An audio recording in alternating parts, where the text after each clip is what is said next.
Bienvenue dans l'émission Saveurs divines. Cette bonne nouvelle du royaume sera prêchée dans le monde entier pour servir de témoignage à toutes les nations. Alors viendra la fin. Ce pain céleste vous est présenté par Immaculée Niraneza.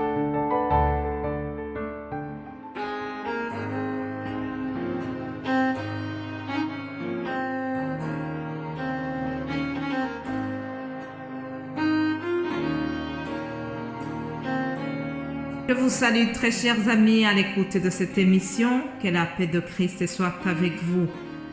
Bienvenue à vous tous, que ce soit les habitués, que ce soit vous qui nous écoutez peut-être pour la première fois.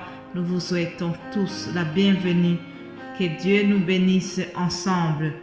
Je remercie le Seigneur qui continue à nous garder, à nous protéger. Aujourd'hui, nous sommes lundi, nous commençons une nouvelle semaine. Alors nous nous attendons à de nouvelles choses, de nouvelles opportunités, de nouvelles bénédictions. Alléluia! Nous devons chaque fois nous attendre à de nouvelles bénédictions, chers amis. Notre Dieu est grand et la manière dont tu t'attends à lui, il va t'exaucer de cette manière-là. Alors, cette semaine, vous savez que nous sommes en train de voir tout ce qui concerne la passion de Jésus-Christ. Quand je dis la passion, il s'agit des souffrances que Jésus a subies avant notre rédemption.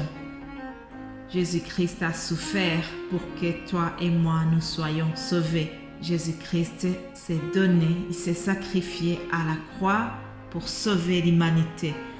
Pendant les 2 semaines qui sont finies, nous avons parlé de cela, des événements qui ont précédé la résurrection de Jésus-Christ. Et cette semaine, nous continuons aussi. Nous verrons ce qui a suivi la mort de Jésus. Dernièrement, le vendredi, en tout cas, je me suis arrêtée à la mort de Jésus. Et nous allons voir ce qui s'est passé durant les 3 jours de sa mort. Alors, mais bien avant cela, je voudrais encore une fois remercier vous tous qui prenez du temps pour nous soutenir par des petits messages d'encouragement, ceux qui prient pour nous, vraiment. Que Dieu vous bénisse abondamment. Je remercie également mes frères et sœurs qui collaborent avec moi pour préparer les messages, pour vous envoyer chaque jour un enseignement biblique. Que Dieu les bénisse abondamment. Il y a une couronne qui nous attend au ciel.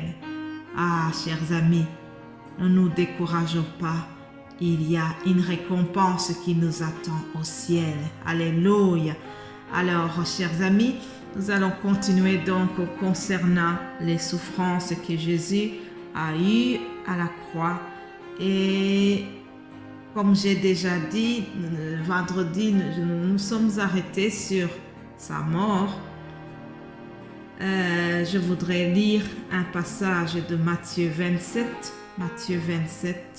à partir du verset 50. Je lis ceci. Jésus poussa de nouveau un grand cri et rendit l'esprit. Et voici le voile du temple se déchirant en deux, depuis le haut jusqu'en bas. La terre trembla, les rochers se fendirent, les sépulcres s'ouvrirent, et plusieurs corps des saints qui étaient morts ressuscitèrent. Étant sortis des sépulcres après la résurrection de Jésus, ils entrèrent dans la ville sainte et apparurent à un grand nombre de personnes. Le centenier et ceux qui étaient avec lui pour garder Jésus, ayant vu le tremblement de terre et ce qui venait d'arriver, furent saisis d'une grande frayeur et dirent « Assurément, cet homme était fils de Dieu. » Assurément, cet homme était fils de Dieu. Ça, c'est le titre de mon message d'aujourd'hui. Bien-aimés en Christ, il s'est passé donc des choses terribles après que Jésus était mort. On vient de voir qu'il y a eu le tremblement de terre. Vous savez, même la nature a tremblé. Même la nature a été effrayée de voir ce qui se passait, de ce qui venait de se passer. La nature a tremblé. Alors, il y a eu aussi quelque chose de très étonnant, c'est que le voile du temple s'est déchiré en deux. De quoi s'agit-il? Pourquoi est-ce que le voile du temple s'est déchiré? Le voile du temple, c'est ce fameux rideau qui interdisait l'entrée du lieu très saint. Vous savez, dans le tabernacle, il y avait des pièces et la pièce où le sacrificateur entrait pour faire le sacrifice, ça s'appelle le lieu très saint.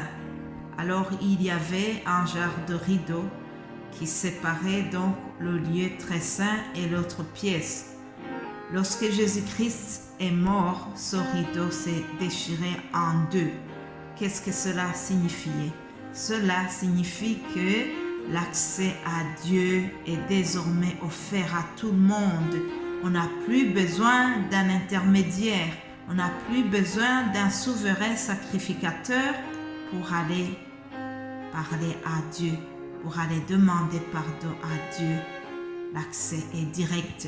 Jésus-Christ est devenu le sacrificateur et le sacrifice en même temps. C'est deux en un, chers amis. C'est deux en un. Alors, Jésus-Christ est devenu le sacrifice complet. Nous venons de voir la confession du centenier romain qui a regardé la scène. Il s'est dit, assurément, cet homme était fils de Dieu. En quelque sorte, ce centenier est en train de se dire, nous avons tué un innocent, nous avons tué le Fils de Dieu. Souvenez-vous que le motif de condamnation, on avait reproché à Jésus d'avoir blasphémé parce qu'il s'appelle le Fils de Dieu. Pour eux, c'était un blasphème. Et maintenant, le centenier vient de confesser que cet homme, même si on n'a pas cru en lui, il est réellement Fils de Dieu. La confession du centenier m'a fait vraiment plaisir. Ça veut dire que dans son cœur, il venait de reconnaître Jésus-Christ comme le Fils de Dieu. Lorsqu'il a vu ce qui s'est passé, il était convaincu. Il n'était plus dans l'incrédulité. Je prie que nous soyons aussi pareils. Peut-être qu'au milieu de nous, peut-être que parmi ceux qui m'écoutent à l'instant, il y a qui doutent encore. Il y en a qui ne savent pas que Jésus-Christ est le Fils de Dieu. Alors, cher ami, je prie que vraiment le Saint-Esprit te visite et qu'il puisse te convaincre que Jésus-Christ est le Fils de Dieu. Bien-aimés en Christ, nous voyons un autre événement qui est très étonnant, c'est qu'il y a eu des morts qui sont sortis de leur tombe. Cela est une préfiguration de ce qui va se passer le jour de l'enlèvement de l'Église. Oui, 1 Thessaloniciens chapitre 4, 16, nous lisons ceci. Car le Seigneur lui-même a un signal donné à la voix d'un archange et au son de la trompette de Dieu descendra du ciel et les morts en Christ ressusciteront premièrement. Ensuite, nous les vivants qui serons restés, nous serons tous ensemble enlevés avec eux sur des nuées à la rencontre du Seigneur dans les airs. Et ainsi nous serons toujours avec le Seigneur. Alléluia. Consolez-vous donc les uns les autres par ces paroles. Bien-aimé en Christ, toi qui m'écoutes à l'instant, si tu as un sujet qui t'inquiète, si tu as une tristesse quelconque, je voudrais te consoler par cet événement, c'est que ceux qui sont morts en Christ vont ressusciter. Celui qui croit en Dieu vivra même si il est mort. Celui qui croit en Jésus-Christ, le Fils de Dieu qui nous a été envoyé, il vivra éternellement.